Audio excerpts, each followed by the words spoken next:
Hello and welcome to this installment of Talkin Trim. I'm Jonathon Skinner and today we're looking at the front seat covers and associated hardware items for the Triumph TR4 models.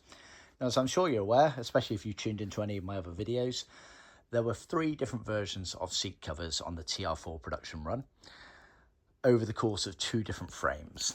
Just to briefly go over it, although I have done other videos detailing this, the very first TR4s left the factory with TR3A spec seats, literally exactly the same, so the framework and the seat cover design was TR3A. They then carried on using the same framework as that one, but they changed the design and they basically turned them from horizontal pleats to vertical pleats there and there, but they used the same hardware throughout. We're not talking about those. They are the TR3A and the early style TR4 seats. We're not talking about those at all. We are talking about the late style seats where they completely updated the seat frame, so it's a tubular seat frame as opposed to pressed. The vertical pleats and front to back pleats very square compared to the earlier style one, as you can see there, and quite distinctive feature as well. It had this detachable back panel on the back of the seat. Underneath there was diaphragm and foam, whereas it was a spring underneath the earlier style ones. So we're talking about this late style one. If you have the earlier style ones, then do see my other videos as I've gone into detail on those as well. But for this one, we're just talking about the late style seat.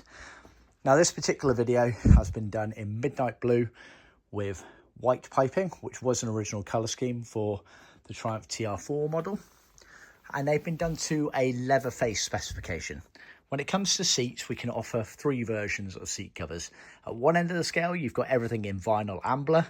At the other end of the scale, you've got everything in leather, what we refer to as full leather. And then in the middle ground, you've got what we would call leather-faced, which is what this is here. And it's kind of self-explanatory. Basically, the facings of the seats are made in leather, but the backs and surrounds are in vinyl. The best concept, I'd say, is the bits that touch your body when you sit in the seat, they're leather. Everything else is vinyl. So on these seats here, you've got the pleated panel and the side panels there, and the front panel there are all in leather, but this little loop retainer and the surrounds here, that is in vinyl. On the backrest again, pleated panel, side bolsters in leather, the retainers down here, the surrounds here, and this backrest board here are all in vinyl there. So that's what we refer to as leather-faced.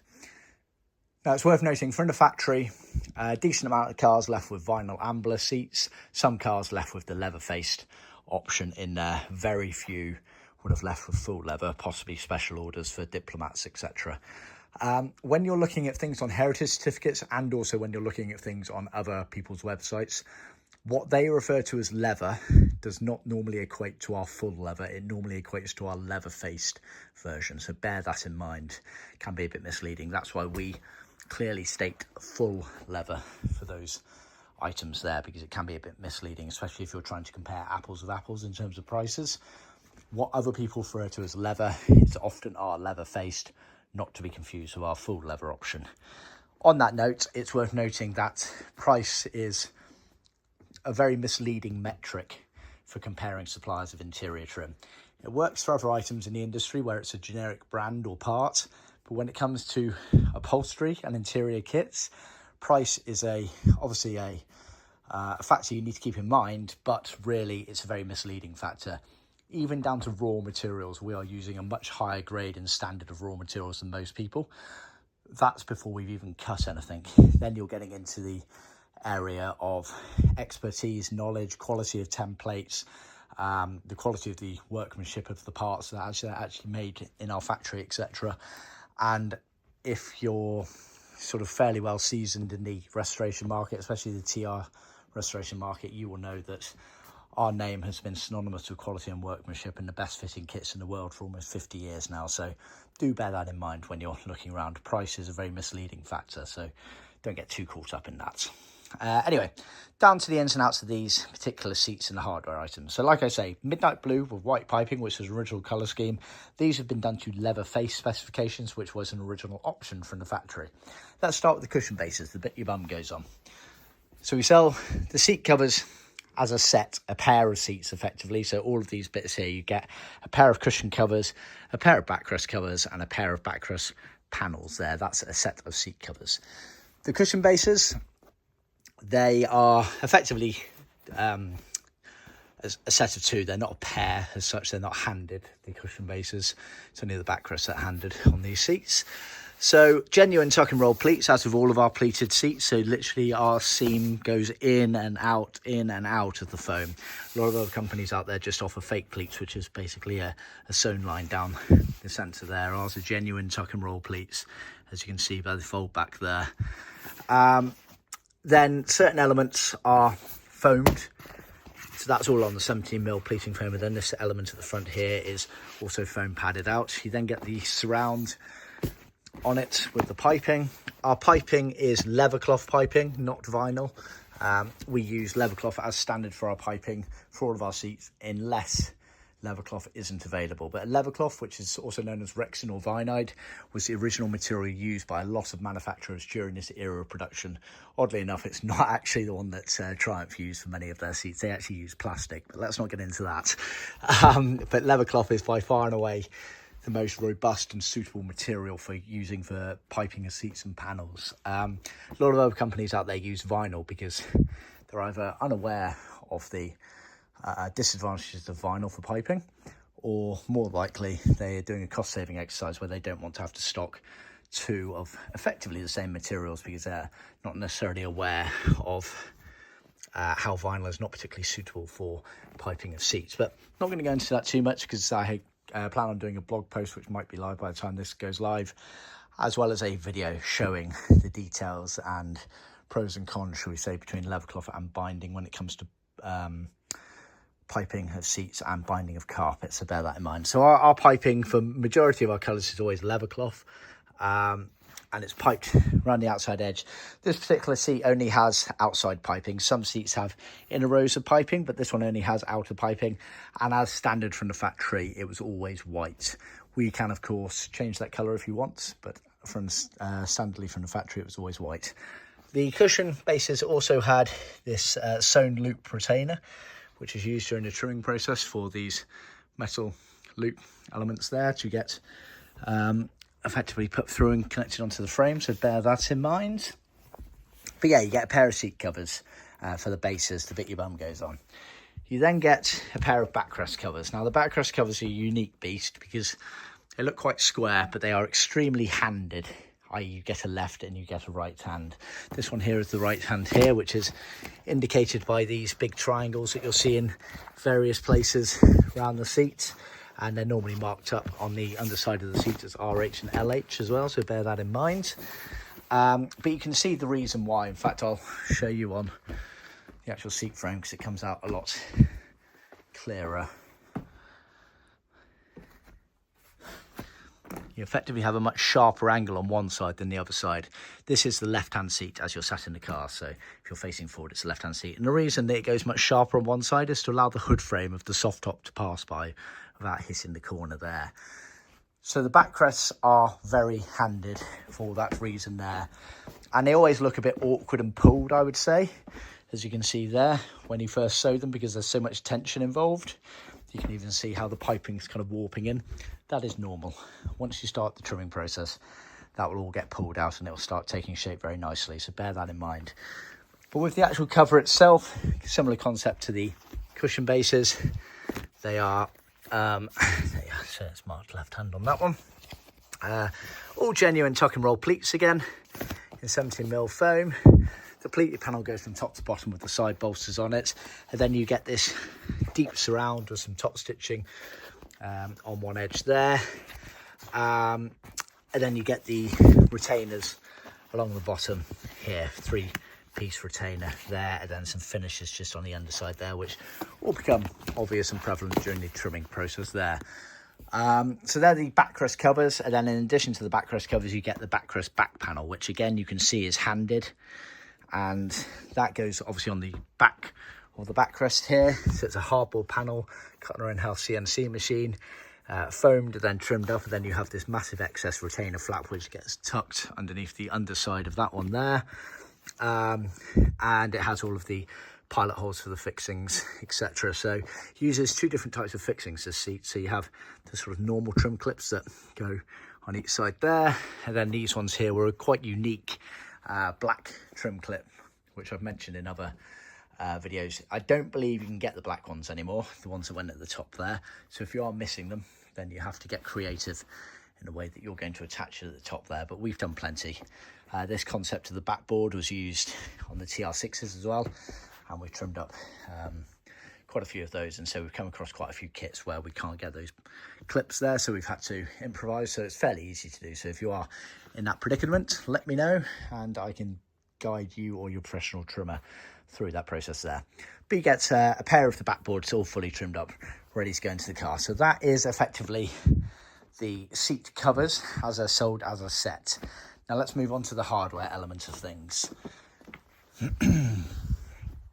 So what we've got here, just straighten this all out. You've got the seat foam padding kit. You got the seat diaphragms for underneath the base. You got the tension retainer springs there, and then you've got the webbing kit. And then in addition to that, we've got some wadding and some clips as well. Now, as standard for most kits that we're selling, when people are restoring their cars to a basic level, you're going to want pretty much all of these items here. So we've got the padding kit, the diaphragms, the webbings, and these springs here.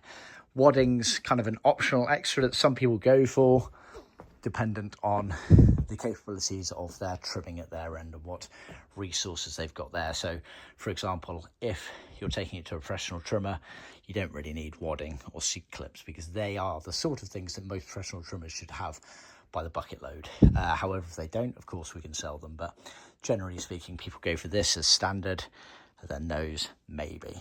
So let's start with the seat foam padding kit. So it's sold as a car set, i.e. enough to do 2 seats. And you've got elements to it. So you've got the base foams and the surround here. So literally this bit here is just this top part here, and then that surround there goes around the surround of the foam there, and that is effectively just the base element of it in terms of the foam padding.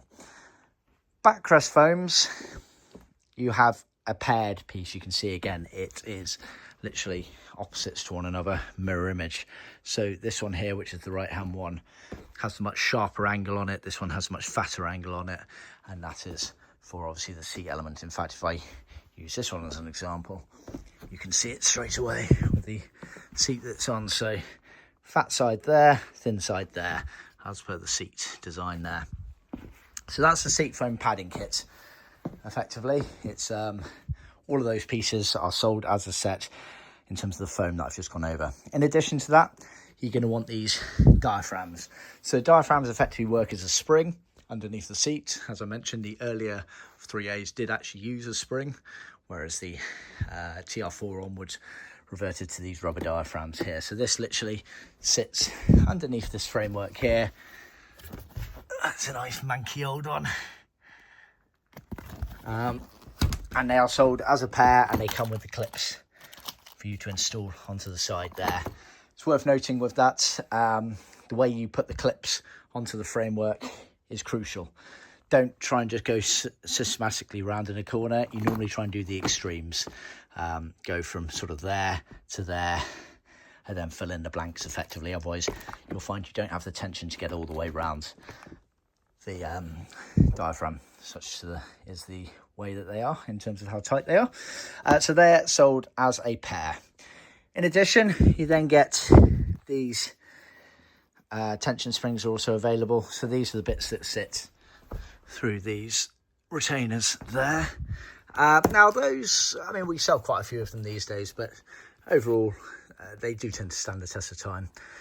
So worth checking those. You may or may not require those, but we generally say with a lot of this stuff, take a rather critical eye on your seat hardware stuff, because you don't want to be retrimming a seat now using okay hardware, and then in 3 or 4 years time realize that hardware isn't so good, and you have to untrim a perfectly good seat cover to replace some of the hardware items. So we always say it's worth taking a critical eye on hardware pieces like that. Either way, we sell those if you need them. Again, they are sold as a car set. Then you have the webbings. So webbing, we use official Pirelli webbing. We sell it in, at the moment, we sell it in a just over a 6 metre length, which is ample for doing 2 seats effectively. On the backrest, you have strips going from side to side like that. And we sell the webbing and then also the clip elements of them. So they get bent over, wrapped around, pierced through, and ideally sewn at the end or something like that. We are in the process of patterning up to actually offer pre-made webbings for each of the different TR seats. We used to do it many years ago, then we stopped doing it because people had differing opinions, shall we say, on the tensions involved. But now, different era with all the restoration industry these days, and people are a bit sick of having to rely on supposedly the skill of independent trimmers to do the job competently. And so we've been asked by a number of our high-end restorers to actually just start supplying kits, because we're doing so much trimming in-house now of seats and things. We know the sort of tension that they should be at, and also during that process of making them, we're going to be doing videos and photos detailing so that there is less ambiguity, shall we say, like there was way back when we first did it. So at the moment, and traditionally for the last 20 years, we've sold a roll of webbing and a clips for you to just do the DIY job at your end. But watch this space, because that might get replaced with either replaced or give you an option for pre-made webbings. So let us know on that and stay tuned for it. But you'll need a webbing kit there. So that's effectively the main parts of the hardware elements of things. Then finally, we do sell seat webbing. We sell it in, I think, 8 metre bundles, and you can see there how good it is. It just flakes away, so you can make it thin or fat, and it's great for areas of the seat where, perhaps down here, where you've got little air bubbles and you want a bit more oomph and plumpness to the actual seat foam. These are only sort of basic cut foams, which they do the job pretty well, but if you're going for that really high-end finish and whatnot, you're probably going to want some wadding, and then after that it's a case of steaming and heat guns to get the ultimate finish, which is all the stuff that we use when we're trimming seats in house. But ultimately, if you're a DIYer, these foams here should do a decent job. Worth considering these to really plump it out and get the definition on them, so do keep that in mind. And then in addition as well, we do sell the clips if you need them. Now again, much like the springs, the clips often survive the test of time, but we can supply them if you need them. And you have 2 main clips. You have these tiny little clips, which are very, very commonly seen during the era of production for seat clips and other trim clips.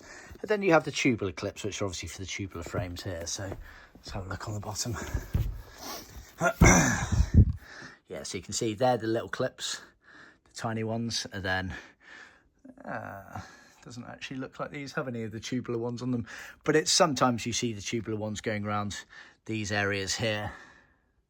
Sorry, I haven't got a free hand to point, but you do sometimes see them on that back edge there around the tubular frame, but they're not necessarily crucial. Again, with the way seats are trimmed these days, sometimes people get away without using many seat clips at all because the glue that you use is so strong. But what we tend to do when we're trimming seats is these style of seats anyway, is we use a fair bit of glue, but then we normally put clips over the top of it as well as just the final securing mechanism.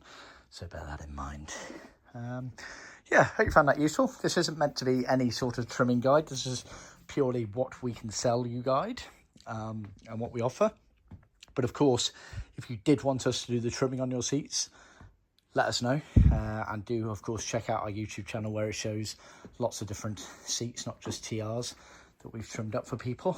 And what I'm trying to do now during that trimming process is do different stages of trimmings in videos, so it gives you a bit of a view into how they are done. Anyway, thanks for tuning in. I hope you found that useful.